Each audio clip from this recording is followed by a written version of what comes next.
world is not cut off from truth and God. We may not be able to recognize the presence of truth and God in this creation. We may not be even aware of the presence of truth and God in this creation. But in reality,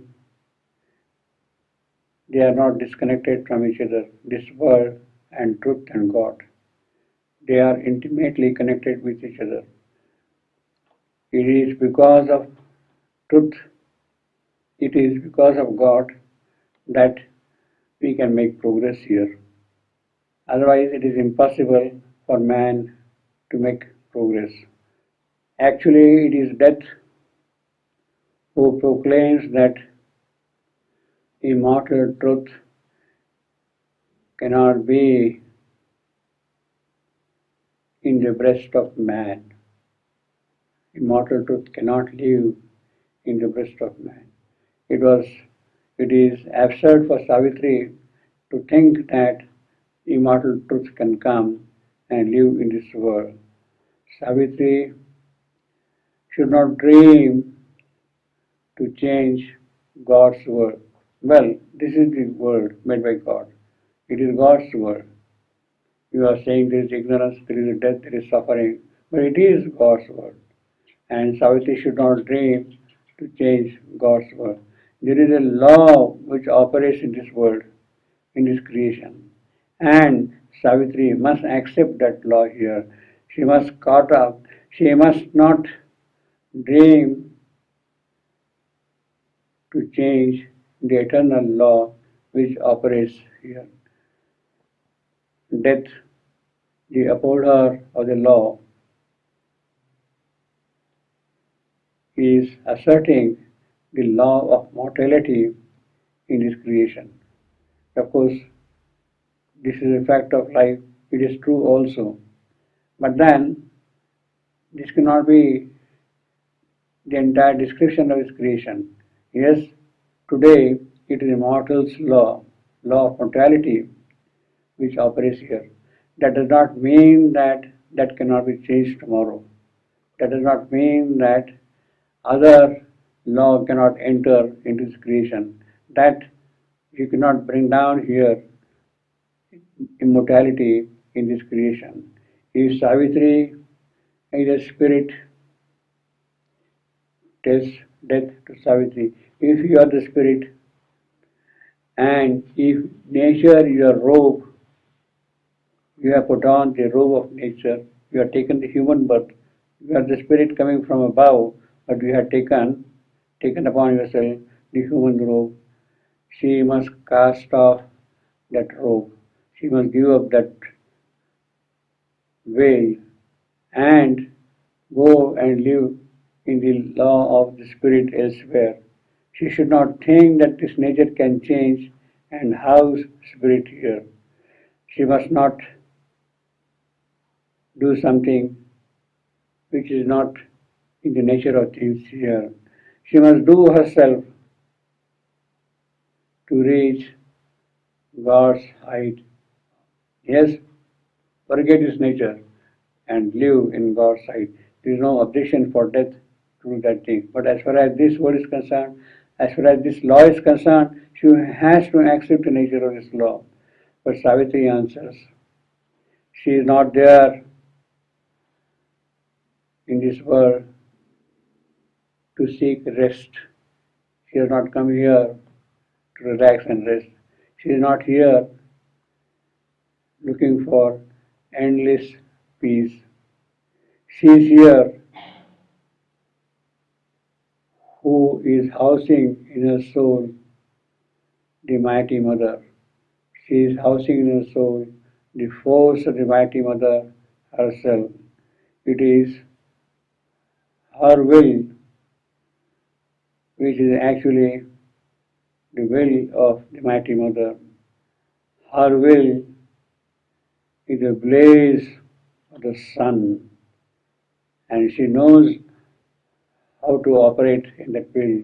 The world is a spiritual paradox. Savitri explains to death, yes, there is mortality, there is also the law of immortality.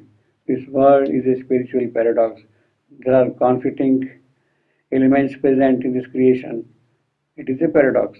But there is a resolution also for this paradox. The world is a spiritual paradox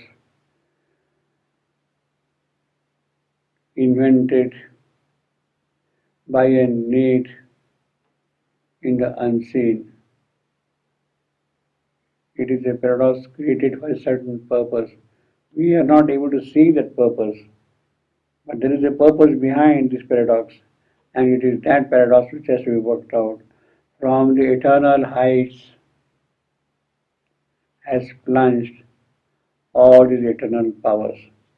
From above, from the superconscient, all these powers have descended into this creation, plunged in this abyss of ignorance, of death.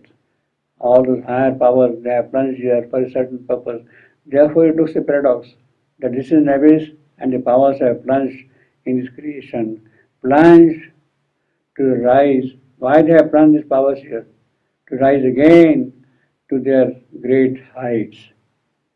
They're already glorious and all that thing. They have plunged into this creation so that from here they can rise to their glory. The soul is a figure of the unmanifest. Our soul is a figure of the unmanifest who has come here. Mind thinks of the unthinkable. Life calls the immortal into birth. It is the power of life that caused the immortal to take birth here.